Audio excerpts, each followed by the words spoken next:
हाय friends, मैं Meena Pandey. Welcome back to my channel serve with love.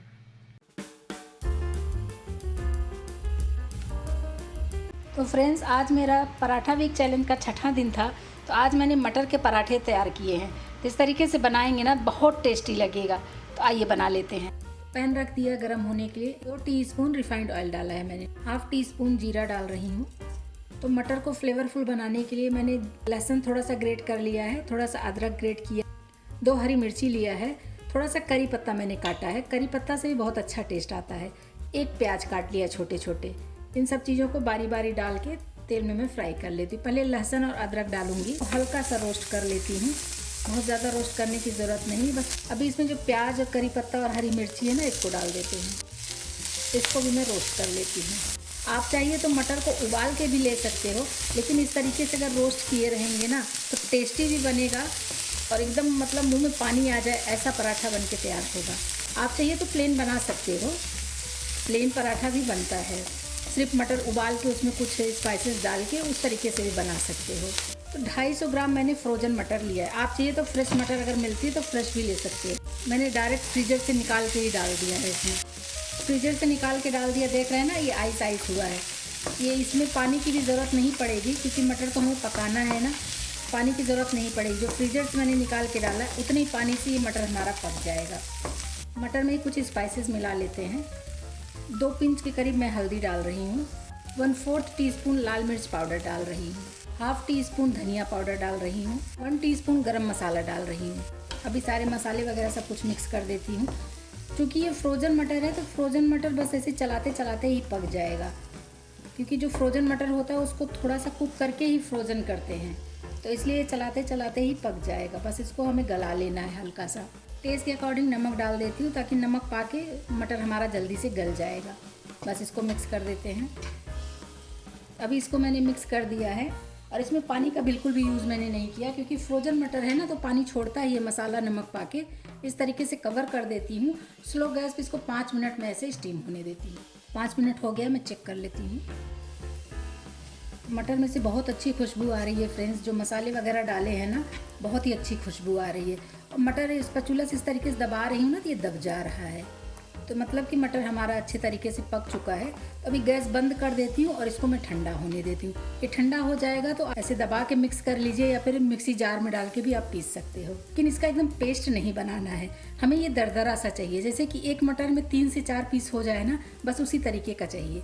इसको मैं ठंडा होने देती हूँ, तब तक मैं आटा बना लेती हूँ। इसके लिए आटा बनाने के लिए मैंने 1 कप गेहूँ का आटा ले लिया है। इसी में 2 टेबल स्पून में राइस फ्लोर मिलाऊंगी। राइस फ्लोर जो हम मिलाते हैं ना, उससे पराठे हमारे जो बनेंगे वो क्रिस्पी बनेंगे। तो 2 टेबल स्पून मैंने 1 कप आटे में 2 टेबल स्पून राइस फ्लोर मिलाया है। तो आटे में भी मैं कुछ स्पाइसेस मिलाऊंगी ताकि हमारा जो पराठा खाएंगे तो अंदर का टेस्टी रहेगा। ऊपर का अगर आटा हमारा फीका फीका रहेगा तो अच्छा नहीं लगेगा, खाने में टेस्टी नहीं लगेगा। तो इसलिए मैं आटे में भी कुछ स्पाइसेस मिला लेती हूँ। 1/4 टीस्पून काश्मीरी लाल मिर्च पाउडर डाल रही हूँ। कसूरी मेथी ले लिया है, ऐसे क्रश करके इसको डाल देती हूँ। 1/4 टीस्पून अजवाइन लिया है, ऐसे क्रश करके इसको डाल देती हूँ। 1 पिंच इसी में हल्दी भी डाल रही हूँ मैं। आटे में नमक डाल देती हूँ। 1 टेबल स्पून इसमें ऑयल डाल रही हूँ मैं। इन सब चीज़ों को अच्छे तरीके से मिक्स कर देती हूँ आटे में। आप चाहिए तो प्लेन आटे में भी पराठे बनते हैं, लेकिन पता नहीं क्यों मुझे लगता है कि प्लेन आटे का जो बनता है ना, वो जब आटा मुंह में आता है, ऊपर का जो परत रहता है तो वो फीका फीका सा लगता है और अंदर जो हम स्टफ़ किए रहेंगे वो टेस्टी लगेगा। तो इसलिए मैं प्रेफर करती हूँ कि आटे में भी थोड़ा सा स्पाइसेस डाल देती हूँ ताकि आटे का भी टेस्ट अच्छा सा आ जाए और जो स्टफिंग की रहेगी उसका टेस्ट तो अच्छा आता ही है। तो बस अभी ये सभी कुछ मिक्स कर लिया है मैंने। इसमें थोड़ा थोड़ा पानी डाल के एक सॉफ्ट सा डो तैयार कर लेती हूँ। जैसे हम स्टफ पराठे के लिए डो बनाते हैं ना, बस उसी तरीके का हमें ये बना के तैयार कर लेना है।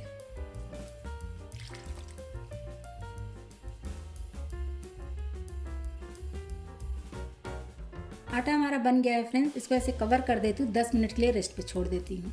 आटे को मैं साइड कर देती हूँ। जो मटर मेरा बन के तैयार हो गया ना, मटर को मैं ग्राइंड कर लेती हूँ। ये मटर मैंने ग्राइंड कर लिया है और ये बहुत अच्छे तरीके से, मतलब कि पेस्ट नहीं बनाया है मैंने। अगर आप देखेंगे ना तो ये देखिए, कहीं कहीं एक आध दाने भी हैं इसमें और इस तरीके से ये पीस के तैयार है। इस तरीके से बनाएंगे तो खाने में जो पराठे होंगे ना, टेस्टी भी लगेंगे, मीठा मीठा सा। तो इसलिए मैंने खड़े इसमें छोड़ रखे हैं। 1/4 टीस्पून अमचूर पाउडर मिला रही हूँ इसी में। आपकी चॉइस है, अगर आपको खट्टा बनाना है थोड़ा सा तो अमचूर पाउडर डालिए, नहीं डालना है तो कोई बात नहीं, या फिर अमचूर पाउडर नहीं पसंद है तो नींबू का रस भी थोड़ा सा डाल सकते हो। अमचूर पाउडर को पकाना नहीं होता है फ्रेंड्स, इसलिए मैंने मसालों के साथ नहीं डाला था, इसलिए मैंने अभी इसमें डाल के ये मिक्स कर दिया है। तो आटा चेक कर लेती हूँ, पराठे बना लेते हैं। मैं चेक कर लेती हूँ। हल्का सा आटे के ऊपर तेल डाल के इसको, तेल डाल दिया है। तेल डाल के इस तरीके से इसको थोड़ा सा हाथ लगा दूंगी ना अब फ्रेंड्स, तो मेरा आटा जो है एकदम सॉफ्ट बन जाएगा। 10 मिनट रेस्ट पे रखने की वजह से वैसे ही सॉफ्ट हो जाता है, लेकिन थोड़ा सा तेल लगा के इस तरीके से हाथ लगा देने से और अच्छे से मेरा आटा सेट हो जाएगा। आटा हमारा एकदम परफेक्टली बन के तैयार हो गया है। उसी आटे में से मैंने एक पेड़ा तोड़ लिया है। छोटे बड़े जैसे भी आपको बनाने हैं ना, उतना बड़ा आप पेड़ा ले लो। इसे थोड़ा सा सूखे आटे में डस्ट कर लिया है। इसको हल्का सा मैं बेल लेती हूँ। तो चारों तरफ से बेल लूँगी, बीच में थोड़ा सा ये मोटा ही रहेगा, क्योंकि जो स्टफ पराठा बनाते हैं ना, फिर बाद में जब वो बेलते हैं तो बीच से फटने लगते हैं, तो इसलिए साइड साइड से बेल लीजिए और बीच में थोड़ा सा मोटा ही छोड़ दीजिए। ऐसे रोटी मैंने इस तरीके से बेल लिया है, बीच में हमारा ये मोटा ही है, साइड साइड से मैंने हल्का सा पतला कर दिया है। तो थोड़ा सा इसे मैं ऐसे पानी लगा देती हूँ, ताकि जो भरावन भरूंगी ना तो वो चिपक जाएगा आटा हमारा, पराठा हमारा खुलेगा नहीं। तो ये पानी लगाना ऑप्शन है, आपका अगर मन करे तो ही लगाइएगा, लेकिन इस तरीके से पानी लगाने से फिर हमारा पराठा खुलता नहीं है।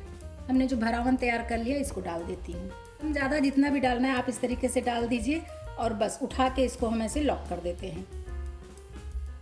इस तरीके से अगर पानी लगा के बनाएंगे ना फ्रेंड्स, तो ये पराठा आपका कभी भी खुलेगा नहीं।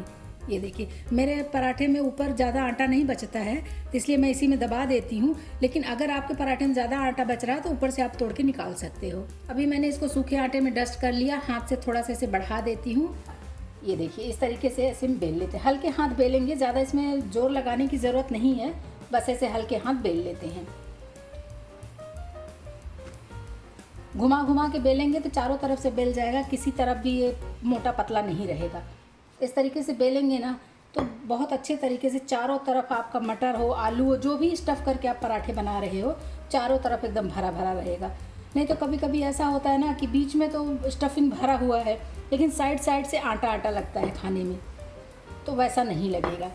तो ये देखिए फ्रेंड्स, मैंने इसको बेल लिया है, दूसरे साइड भी देखिए इस तरीके से है और सामने भी है। इसी तरीके से 2-3 बेल लेती हूँ, उसके बाद सेक लूँगी।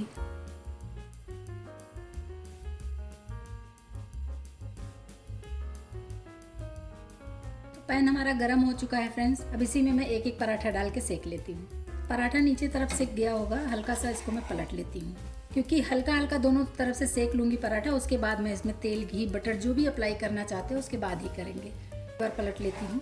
देखिए ये हल्का हल्का स्पॉट्स पड़ गए हैं ना, ब्राउन ब्राउन, बस अब इसी पे मैं तेल, घी जो भी लगाना है लगाइए, लेकिन मैं इसको बटर से सेकूंगी, क्योंकि तेल से जो सेकते हैं ना फ्रेंड्स वो हल्का सा सॉफ्ट रहता है। घी और बटर से अगर हम सेकते हैं पराठे ना, तो पराठे हमारे एकदम शानदार, एकदम क्रिस्पी बन के तैयार होते हैं। तो इसलिए आज मैं इसको बटर से ही सेक रही हूँ, खाने में भी टेस्टी होगा और देखने में भी एकदम क्रिस्पी क्रिस्पी अच्छा लगेगा। तो दूसरी तरफ पलट लेती हूँ, दूसरी तरफ भी बटर लगा लेती हूँ। बटर थोड़ा देर में मेल्ट होता है ना फ्रेंड्स, इसलिए इस तरीके से फिसलता रहता है, लेकिन इसको इस तरीके से मैं बटर को फैला देती हूँ और क्रिस्पी करारे करके इसको मैं सेक लूँगी। बटर लग गया है, इसको मैं उलट पलट के दोनों तरफ पका लेती हूँ। तो देख रहे हैं फ्रेंड्स, मेरा पराठा कहीं से भी कटा फटा नहीं है और पराठे हमारे फूल भी रहे हैं। मटर के पराठे भी फूलते हैं, देख रहे हैं, एकदम बैलून जैसा फूल रहा है। इस तरीके से चारों तरफ से दबाते हुए मैं पका लेती हूँ। ऐसे दबा देंगे ना तो फूलने के बावजूद भी चारों तरफ कॉर्नर में अच्छे तरीके से क्रिस्पी हो जाएगा। किसी भी सीजन में बना सकते हो, ठंडियों में बनाओ, गर्मी बरसात में बना के खाओ, बहुत ही टेस्टी बनता है। बड़े बच्चों कोई भी खाएंगे ना, सब वाह वाह करते नहीं थकेंगे। कोई अगर घर में मेहमान आ रहा हो तो भी आप ये बनाएंगे ना तो सबको बहुत ही पसंद आएगा। और बटर में बना के तैयार करिए, एकदम क्रिस्पी पराठा बनेगा, बैलून जैसे फूले फूले से, मज़ा ही आ जाएगा। बना के भी, खा के भी, जो भी खाएगा तारीफ करते नहीं थकेगा। तो ये पराठा हमारा पक चुका है, इसको निकाल लेती हूँ, इसी में बाकी के पराठे डाल के सेक लेती हूँ। मैं एक पराठा आपको काट के दिखाती हूँ और ये बहुत ही क्रिस्पी बना है फ्रेंड्स। बटर से जो सेका है ना उसके वजह से तो एकदम क्रिस्पी बना हुआ है। तो मेरा मटर का पराठा बनके तैयार हो गया फ्रेंड्स। इस तरीके से बनाएंगे ना तो बड़े बच्चों सबको बहुत ही पसंद आएगा। तो आप लोग भी बनाइए और इन्जॉय करिए। अगर आपको मेरा तरीका पसंद आया हो तो लाइक और कमेंट्स करना बिल्कुल भी मत भूलना फ्रेंड्स। लास्ट तक मेरे वीडियो देखने के लिए थैंक यू।